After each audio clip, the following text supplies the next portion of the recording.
नमस्कार दोस्तों, स्वागत है आप सभी का आपके अपने YouTube चैनल पर। और आज हम क्लास 6 की पॉलिटी का चैप्टर 4 डिस्कस करेंगे, जिसका नाम है लोकतांत्रिक सरकार के मुख्य तत्व। अगर आप सीटेट पेपर 2 की तैयारी कर रहे हैं, इसके अलावा अगर आप किसी भी एग्ज़ाम की तैयारी कर रहे हैं तो ये चैप्टर आपके लिए बहुत ही इम्पोर्टेंट होने वाला है। एक्चुअली ये चैप्टर ही नहीं, ये हमारी जो पूरी सीरीज़ चल रही है पॉलिटी की, इसके अलावा हमारी जो एनसीईआरटी क्लास 6 की हिस्ट्री की सीरीज़ चल रही है, वो भी आपके लिए बहुत ही इम्पॉर्टेंट होने वाली है, क्योंकि यहाँ से सभी एग्ज़ाम्स में क्वेश्चन बनते ही हैं। तो आज का जो हमारा चैप्टर है लोकतांत्रिक सरकार के मुख्य तत्व, इसको स्टार्ट करने से पहले अगर आपने अभी तक हमारे चैनल को सब्सक्राइब नहीं किया है तो चैनल को सब्सक्राइब कर लें और साथ ही बेल आइकन को भी प्रेस कर दें। तो चलिए आज का सेशन स्टार्ट करते हैं। तो फ्रेंड्स देखिए, आज का ये जो चैप्टर है, इसमें आज हम लोकतांत्रिक सरकार के कार्यों को प्रभावित करने वाले कुछ मुख्य बातों के बारे में चर्चा करेंगे और पढ़ेंगे।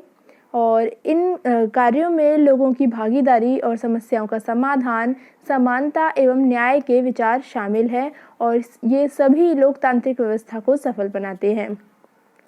और इसके अलावा अगर हमारे देश में या किसी भी देश में लोकतांत्रिक व्यवस्था न होती तो वहाँ पर कैसा होता, इसे जानने के लिए हम इस चैप्टर में दक्षिण अफ्रीका में रहने वाली एक छोटी सी बच्ची जिसका नाम है माया नायडू, उसके बारे में भी यहाँ पर उसकी एक छोटी सी स्टोरी दी गई है इस चैप्टर में, उसको भी हम यहाँ पर पढ़ेंगे। तो देखिए, आज का जो चैप्टर है इसमें पहला पॉइंट है कि दक्षिण अफ्रीका एक ऐसा देश है जहां कई प्रजातियों के लोग रहते हैं। यानी कि यहाँ पर किस देश की बात की गई है, यहाँ पर बात की गई है दक्षिण अफ्रीका की। और जो दक्षिण अफ्रीका है वहाँ पर कई प्रजातियों के लोग रहते हैं। जैसे हमारे भारत में जो समाज है वो जातियों में विभाजित है, वहीं जो दक्षिण अफ्रीका है वहाँ पर जो समाज है वो प्रजातियों में विभक्त है। जैसे श्वेत यानी कि गोरे लोग जिनकी त्वचा का रंग गोरा है, दूसरे हैं अश्वेत यानी कि काले, और तीसरे आते हैं जिनकी त्वचा का रंग है सांवला जैसे कि भारतीय। यानी कि अगर हम देखें तो यहाँ पर 3 वर्गों में लोग विभाजित हैं, श्वेत, अश्वेत और भारतीय, यानी कि गोरे, काले और सांवले। तो इस तरीके से यहाँ पर लोगों को विभक्त कर दिया गया है। अब देखिए, यहाँ पर एक छोटी सी स्टोरी है एक बच्ची की जिसका नाम है माया नायडू और वो रहती है दक्षिण अफ्रीका के जोहान्सबर्ग में। तो एक दिन वो ऐसे ही सफाई कर रही थी, तो सफाई में उसे एक स्क्रैप बुक मिलती है जिसमें काफ़ी सारी अखबार की कटिंग्स होती हैं। और उसी में स्क्रैप बुक में एक 15 साल के एक छोटे से लड़के की 15 साल के लड़के की एक तस्वीर होती है। और जब वो माया अपनी माँ से पूछती है उसके बारे में तो उसे पता लगता है कि उस लड़के का नाम होता है हेक्टर पीटरसन। ठीक है, और उस हेक्टर पीटरसन को पुलिस ने गोली मार दी थी। तो ये सुनकर माया को काफ़ी झटका लगता है और वो अपनी माँ से पूछती है कि ऐसा क्यों हुआ। तो देखिए, माया की माँ ने उसे समझाया कि दक्षिण अफ्रीका में पहले रंग भेद कानून होता था। यानी कि लोगों की जो त्वचा का रंग है, जो उनकी चमड़ी का रंग है, उसके आधार पर लोगों में भेदभाव किया जाता था। और जो दक्षिण अफ्रीका है वहाँ पर प्रजातियाँ इसी तरह अलग अलग समूहों में बटी हुई थी। जैसे कि हम पहले जान ही चुके हैं, श्वेत, अश्वेत और भारतीय, इस तरीके से वहाँ पर लोगों को विभाजित कर दिया गया था। और यहाँ पर क्या होता था कि जो अलग अलग प्रजातियों के लोग थे वो ना तो एक दूसरे के आसपास रह सकते थे, ना ही एक जैसी सुविधाओं का इस्तेमाल कर सकते थे। और उनके जो अस्पताल होते थे, यानी कि जो हॉस्पिटल्स होते थे, वो भी अलग अलग होते थे। और उनके लिए जो अस्पताल वाली जो गाड़ियाँ होती थी, यानी कि एम्बुलेंस होती थी, वो भी इन सभी के लिए अलग अलग होती थी। और जो श्वेत लोगों के लिए जो एम्बुलेंस होती थी वो उनमें सारे ज़रूरत के सामान होते थे, लेकिन अश्वेत लोगों के लिए कि काले लोगों के लिए जो वहाँ पर गाड़ियाँ होती थी उनमें ऐसी कोई भी सुविधाएं नहीं थी। इसके अलावा श्वेत और अश्वेत लोगों के लिए रेल यानी कि ट्रेन और बसें भी अलग अलग होती थी और बस स्टैंड भी इनके लिए अलग अलग बनाए गए थे। अब देखिए जो यहाँ के अश्वेत लोग थे उनको वोट देने की भी परमिशन नहीं थी और यहाँ की जो काफ़ी अच्छी और उपजाऊ ज़मीन थी वो श्वेत लोगों के लिए थी और जो घटिया ज़मीन होती थी वो अश्वेत लोगों और भारतीय लोगों के लिए थी। और अश्वेत लोग और भारतीय लोगों को ये श्वेत लोगों के बराबर नहीं मानते थे और उनके साथ यहाँ पर काफ़ी भेदभाव किया जाता था। अब देखिए यहाँ पर आगे एक स्टोरी है कि यहाँ का जो दक्षिणी पश्चिमी हिस्से में यहाँ पर एक शहर था जिसका नाम था सोवेटो। तो देखिए ये जो सोवेटो था यहाँ पर सिर्फ अश्वेत लोग ही रहते थे और वहीं पर जो हेक्टर पीटरसन नाम का एक 15 साल का एक लड़का था वो भी वहीं रहता था। और वहाँ के जो श्वेत लोग थे वो अफ्रीकांस भाषा बोलते थे और जो अश्वेत थे वो जूलू बोलते थे। लेकिन जो अश्वेत लोग थे उनको अफ्रीकांस जो भाषा थी उसको सीखने के लिए दबाव बनाया जा रहा था, लेकिन हेक्टर पीटरसन और उसके कुछ साथियों ने मिलकर इसका विरोध किया और विरोध करने पर पुलिस ने उन्हें काफ़ी बेरहमी से पीटा और भीड़ पर गोलियां बरसा दी और उन्हीं में से एक गोली हेक्टर को लगी और वह मारा गया। और ये जो घटना है 16 जून 1976 यानी कि 1976 की ये घटना है। ठीक है दोस्तों, अब आगे बढ़ते हैं। अब देखिए आगे क्या हुआ कि अफ्रीकी राष्ट्रीय कांग्रेस और उनके एक नेता थे जिनका नाम था नेल्सन मंडेला। क्या नाम है उनका? Nelson Mandela. तो इन्होंने रंग भेद के खिलाफ बहुत लंबे समय तक संघर्ष किया और लास्ट में 1994 में यानी कि 1994 में उन्हें सफलता मिली और दक्षिण अफ्रीका एक लोकतांत्रिक देश बना और तब से सभी प्रजातियों के लोगों को बराबर माना जाने लगा। तो दक्षिण अफ्रीका में जो रंग भेद था उसको ख़त्म करने का जो श्रेय जाता है वो जाता है नेल्सन मंडेला को, क्योंकि उन्होंने इसके लिए काफ़ी संघर्ष किया। अब देखिए आगे हम समझने की कोशिश करते हैं कि सरकार के लोकतांत्रिक होने का हमारे लिए क्या मतलब होता है। तो देखिए हमारा जो नेक्स्ट पॉइंट है वो है यहाँ पर भागीदारी, यानी कि हम इसमें अपनी भागीदारी लोकतंत्र में किस तरीके से देते हैं। तो देखिए हमारे देश में क्या होता है, नियमित रूप से चुनाव होते ही हैं, ठीक है। और हमने पहले भी पढ़ा था कि लोकतंत्र में लोग निर्णय लेते हैं, यानी कि लोगों का ही एक तरीके से शासन होता है। कैसे कि वो वोट देते हैं और अपना प्रतिनिधि यानी कि अपना नेता चुनते हैं और ये जो प्रतिनिधि होते हैं वो ही लोगों की तरफ से निर्णय लेते हैं। और ये मानकर चला जाता है कि प्रतिनिधि जो होगा यानी कि जो नेता होगा जिसे लोगों ने वोट देकर चुना है वो निर्णय लेते समय लोगों की ज़रूरतों और मांगों को ध्यान में रखेंगे। अब देखिए कोई भी सरकार है उसे एक निश्चित समय के लिए चुना जाता है, ये हम सभी जानते हैं। और भारत में ये जो अवधि है वो है 5 वर्ष की, यानी कि कोई भी सरकार होगी तो वो सत्ता में 5 वर्ष तक रहती है और उसके बाद दोबारा से चुनाव कराए जाते हैं और अगर वो पार्टी दोबारा से जीतती है तो वो दोबारा से अपनी सरकार बनाती है, ऐसा हम सभी जानते हैं, ठीक है। तो देखिए जो चुनाव का समय होता है यही लोगों के लिए वो समय होता है जब वे लोकतंत्र में अपनी जो ताकत है, उनकी जो शक्ति है उसे महसूस करते हैं और अपनी भागीदारी सरकार के चुनाव में देते हैं। और इस तरीके से क्या होता है, नियमित चुनाव से जो लोगों का सरकार पर नियंत्रण है वो बना रहता है। तो भागीदारी के बारे में आप अच्छे से समझ गए होंगे आई होप। अब आगे बढ़ते हैं। नेक्स्ट है हमारा कि भागीदारी के अन्य तरीके किस तरीके से हो, यानी कि एक तो तरीका हो गया वोट देकर, अब कुछ और तरीके भी हैं जिनसे हम लोकतंत्र में अपनी भागीदारी दे सकते हैं। अब देखिए वो क्या है, ये हम यहाँ पर जानते हैं। तो देखिए जो चुनाव होते हैं वो 5 वर्ष में एक बार होते हैं, ठीक है। तो वोट देने के अलावा लोकतांत्रिक सरकार के निर्णयों और नीतियों में लोगों के भाग लेने के और भी तरीके हैं, यानी कि सिर्फ वोट देने से ही हमारी भागीदारी सुनिश्चित नहीं हो जाती है, और भी कई तरीके हैं जिनसे हम लोकतंत्र में अपना योगदान दे सकते हैं। तो जैसे जो लोग हैं वो सरकार के कार्यों में रुचि लेकर उनकी आलोचना करके भी अपनी भागीदारी निभाते हैं। जैसे यहाँ पर बुक में बताया गया है कि जब अगस्त 2005 में एक सरकार ने बिजली का किराया बढ़ा दिया था तो लोगों ने बहुत ही तीखे रूप में अपना जो विरोध है वो व्यक्त किया था। लोगों ने जुलूस निकाले थे, हस्ताक्षर अभियान चलाए थे और अपने जो सरकार थी उस समय की, उसने अपने निर्णय के बचाव में तर्क दिए, लोगों को समझाने का काफ़ी प्रयास किया, लेकिन लोग नहीं माने और सरकार को लोगों की बात माननी पड़ी और बिजली के बढ़ाए गए दामों को सरकार को घटाना पड़ा। यानी कि सरकार को अपना निर्णय बदलना पड़ा, क्योंकि जो सरकार है वो आम जनता के प्रति ज़िम्मेदार है।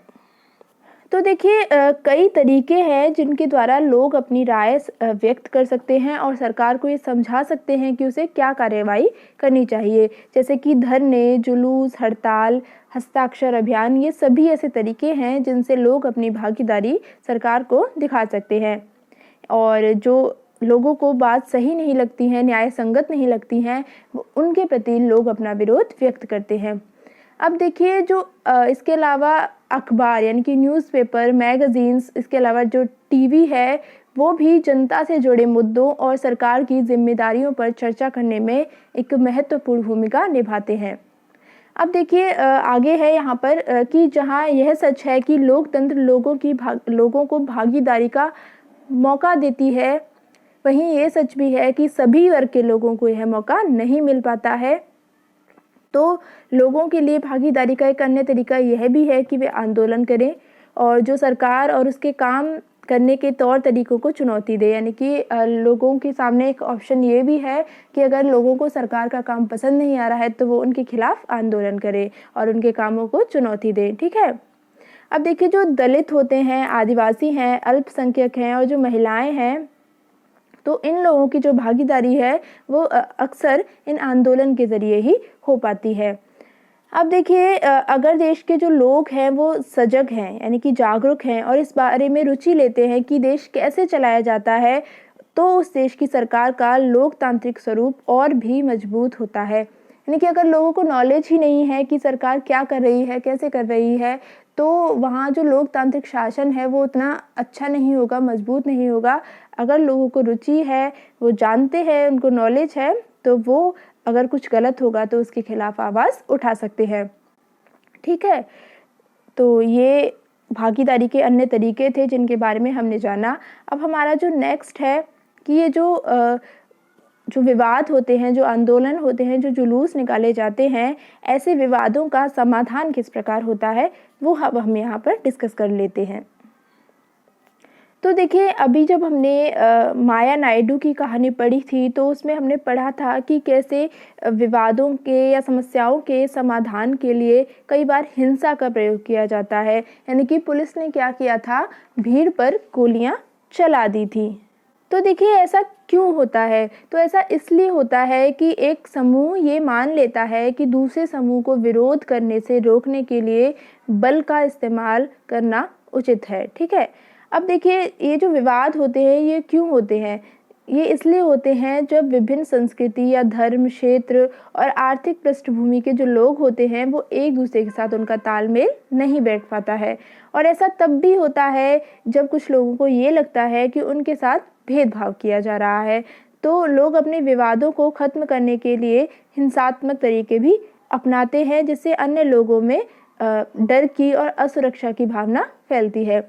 अब देखिए सरकार की ये जिम्मेदारी होती है कि वो विवादों का समाधान करे। यानी कि कई बार क्या होता है, लोग धर्म के नाम पर, कई बार जातियों के नाम पर हिंसा करते हैं, तो ऐसे विवादों का समाधान करना किसकी जिम्मेदारी है?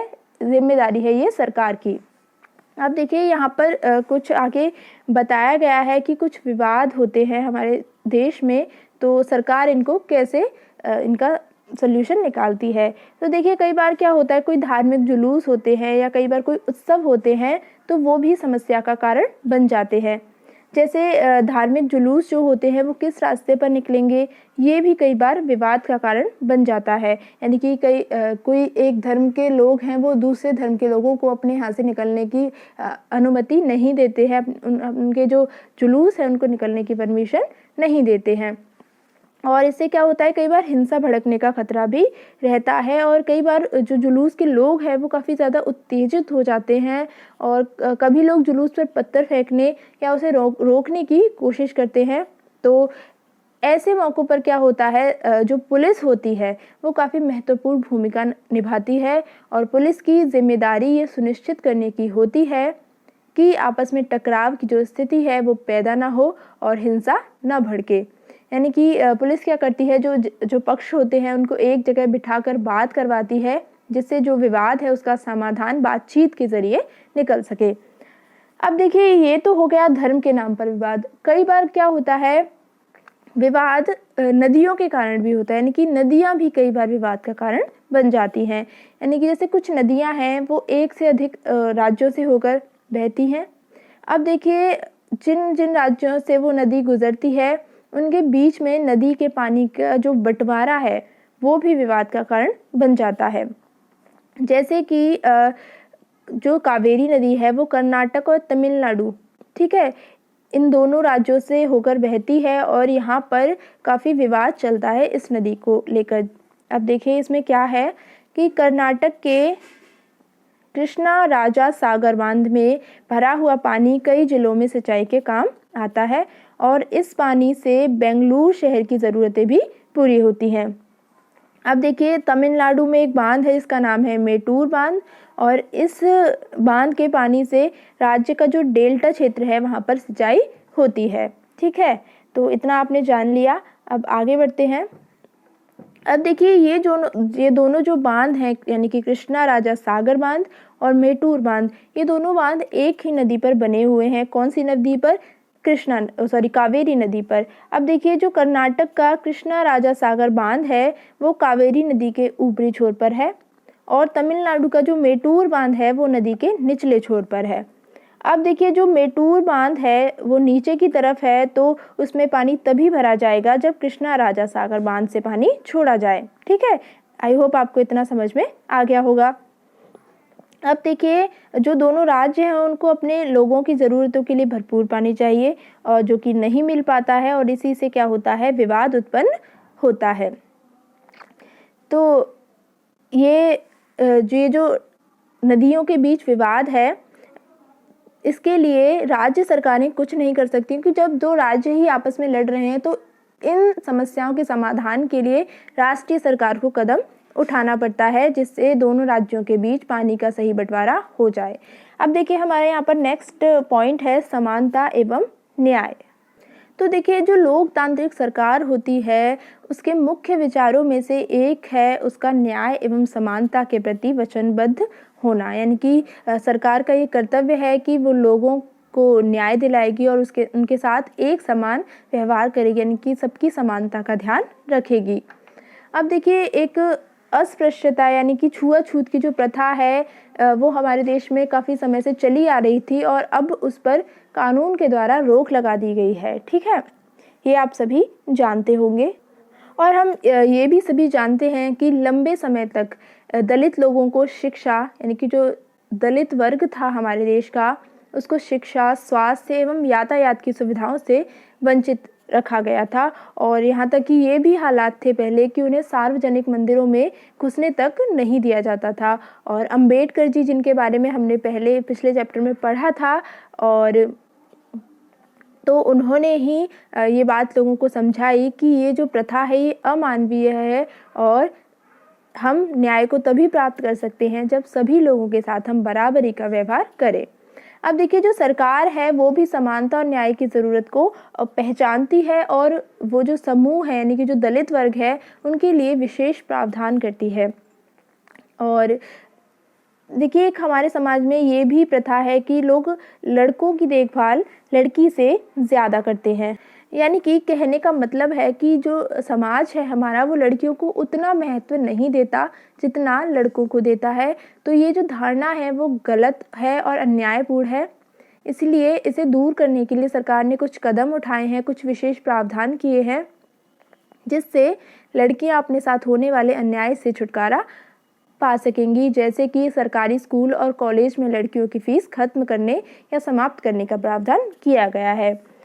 तो फ्रेंड्स, ये था आज का चैप्टर। आई होप आपको समझ में आया होगा, और अगर वीडियो पसंद आया है तो लाइक करना ना भूलें और अपने फ्रेंड्स के साथ भी शेयर कर दें।